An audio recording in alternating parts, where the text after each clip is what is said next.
আসসালামু আলাইকুম।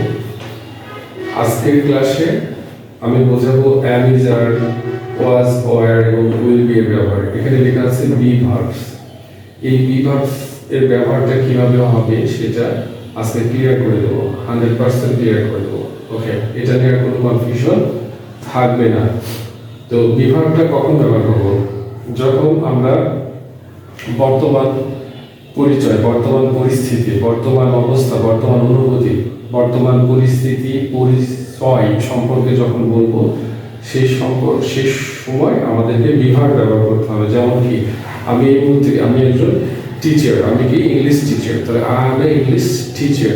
ওকে, তারপরে আমি এখানে লিখেছি কি এই পাশে সাবজেক্ট দেওয়া আছে, এখানে বিভাগের স্ট্রাকচার দেওয়া আছে এবং এখানে স্টুডেন্ট দেওয়া আছে। তাহলে আমি যদি বলি যে আই অ্যাম এ স্টুডেন্ট, মানে কি আমি একজন ছাত্র।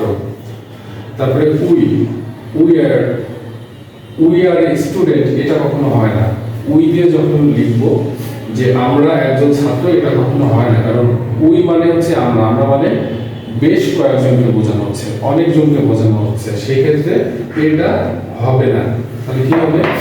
উই আর স্টুডেন্টস, এখানে এস যোগ হবে, এখানে এস যোগ হবে। তাহলে উই আর স্টুডেন্টস, আমরা ছাত্র। তারপরে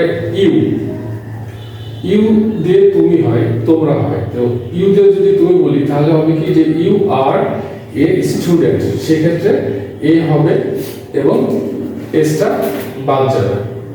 ইউ আর স্টুডেন্ট, তুমি একজন ছাত্র। যদি বলি তোমরা ছাত্র, সেক্ষেত্রে তোমরা আবার কতজন হয়? তোমরা বলতে বেশ কয়েকজন বা অনেকজনকে বোঝানো হচ্ছে, সেক্ষেত্রে কি হবে যে ইউ আর স্টুডেন্টস, এস যুক্ত হবে। ঠিক আছে? দে মানে কি তারা, তারা বলতে কি বেশ কয়েকজনকে বোঝানো হচ্ছে, তাহলে কি হবে? দে আর স্টুডেন্টস, তারা ছাত্র। হি হচ্ছে থার্ড পারসন সিঙ্গুলার নাম্বার, তাহলে হি ইজ এ স্টুডেন্ট, এখানে এ ব্যবহার করতে পারবো। হি ইজ এ স্টুডেন্ট, এখানে এস বাদ যাবে। তাহলে হি ইজ এ স্টুডেন্ট, সে একজন ছাত্র। My mother is a student, আমার মা একজন ছাত্র। ওকে, তাহলে এই ধরনের যে পরিচয়, পরিস্থিতি, অবস্থা, অনুভূতি সম্পর্কে যখন আমরা বলবো সেই ক্ষেত্রে am is are বা বিভাগে ব্যবহার করতে হয়। এখন was were দিয়ে যদি বলি যে I was a student, আমি একজন ছাত্র ছিলাম, তখন হলো কি যে I am a student, আমি একজন ছাত্র, মানে কি এই মুহূর্তে আমি ছাত্র আছি। আর যখন আমি বলছি যে I was a student, আমি একজন ছাত্র ছিলাম, মানে আগে ছিলাম, এখন আমি ছাত্র নেই, অতীতে ছিলাম। ঠিক আছে? তাহলে I was a student, আমি একজন ছাত্র ছিলাম। তারপরে we were students, আমরা ছাত্র ছিলাম, এস যুক্ত হবে। you were student, তুমি ছাত্র ছিলে। you যদি তোমরা হয় তাহলে কি হবে? you were students, তোমরা হলে বেশ কয়েকজনকে বোঝাচ্ছে। ওকে, they were students, তারা ছাত্র ছিল, এবং he was student, সে ছাত্র ছিল, এস মুছে দিলাম। তারপরে কি my mother was student, আমার মা ছাত্রী ছিল। ওকে, will be, তাহলে এটা হচ্ছে কি am is দ্বারা কি বুঝলাম? am is দ্বারা বুঝলাম হচ্ছে যে বর্তমান যে পরিস্থিতি, বর্তমান যে পরিচয়, বর্তমান অবস্থা, হ্যাঁ, বর্তমান অনুভূতি সম্পর্কে বলার ক্ষেত্রে am is are। অতীতের পরিস্থিতি, অতীতের পরিচিতি, পরিচয়, অতীতের অবস্থা, অতীতের পরিস্থিতি, অতীতের অনুভূতি সম্পর্কে যখন বলবো তখন হচ্ছে was were।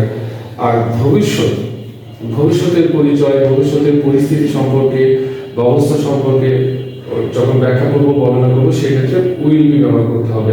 ঠিক আছে? তাহলে কি বললাম যে I will be স্টুডেন্ট, আমি ছাত্র হব। I will be a student, আমি একজন ছাত্র হব। তারপরে we will be students, আমরা ছাত্র হব, এস যুক্ত হবে। you will be student, তুমি ছাত্র হবে। আবার ইউ মানে যদি তোমরা হয় তাহলে you will be students, S যুক্ত হবে, তোমরা ছাত্র হবে। they will be students, তারা ছাত্র হবে, তারা বলতে কয়েকজনকে বোঝানো হচ্ছে, যার কারণে স্টুডেন্টের সাথে এস যুক্ত হবে। ওকে, তারপরে কি হি উইল বি স্টুডেন্ট, সে ছাত্র হবে। My mother will be student, আমার মা ছাত্রী হবে। তাহলে এই হচ্ছে বি ভার্বের ব্যবহার।